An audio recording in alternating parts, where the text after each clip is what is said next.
Hello guys, welcome to day 1 series of idioms. First idioms అంటే ఏంటంటే ఇంగ్లీష్లో ఒక సెంటెన్స్కి ఈ ఈడియమ్స్ అనే వాటికి ఆ సెంటెన్స్ యాక్చువల్ మీనింగ్ కాకుండా దాని లోపల ఉండే హిడెన్ మీనింగ్ని మనం ఎక్స్ప్రెస్ చేయడమే ఈడియమ్స్. సో ఈ ఈడియమ్స్ వాడటం వల్ల మనకి బెనిఫిట్ ఏమంటే అవతల వాళ్ళకి మనం ఈ ఈడియమ్స్ వాడుతుంటే ఒక సెంటెన్స్లో మన ఇంగ్లీష్ చాలా న్యాచురల్గా కాన్ఫిడెంట్గా కనిపిస్తుంది.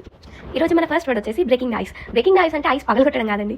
దాని హిడెన్ మీనింగ్ ఏంటంటే ఒక ఆక్వర్డ్ సిచ్యువేషన్లో ఒక కన్వర్సేషన్ జరుగుతున్నప్పుడు ఆక్వర్డ్నెస్ వచ్చేసి అందరూ సైలెంట్ అయినప్పుడు మనం ఏదైనా ఇనిషియేటివ్ తీసుకొని దాన్ని ఆ సైలెన్స్ని బ్రేక్ చేయడమే బ్రేకింగ్ ద ఐస్.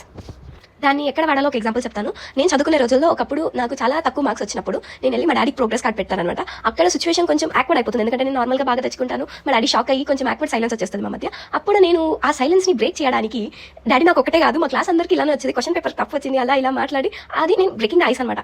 అలాగే అది ఎప్పుడు వాడకూడదు కూడా తెలుసుకుందాం. ఇప్పుడు ఫర్ సపోజ్ మన గ్రూప్ ఆఫ్ ఫ్రెండ్స్తో కూర్చొని చిల్ అవుతున్నాం అండ్ ఒక్కొక్కరు మాట్లాడుతున్నారు, జోక్స్ వేస్తున్నారు అండ్ కొంచెం సేపు సైలెంట్గా ఉంది. ఆ తర్వాత నువ్వు మళ్ళీ ఇంకొక జోక్ వేయడం స్టార్ట్ చేసావు. అది బ్రేకింగ్ ద ఐస్ కాదు, ఎందుకంటే అది నీ గ్రూప్ ఆఫ్ పీపుల్, అక్కడ ఆల్రెడీ ఒక కంఫర్ట్ సిచ్యువేషన్ ఉంది అండ్ అట్మాస్ఫియర్ కూడా ఏం యాక్వర్డ్గా లేదు. సో అలాంటప్పుడు మనం బ్రేకింగ్ ద ఐస్ది వాడకూడదు. ఓన్లీ ఆ సిచ్యువేషన్లో కొంచెం యాక్వర్డ్ సైలెన్స్ వచ్చేసి అన్కంఫర్టబుల్గా ఉన్నప్పుడు నువ్వు వాడితే అప్పుడు నువ్వు బ్రేకింగ్ ద ఐస్ వాడచ్చు.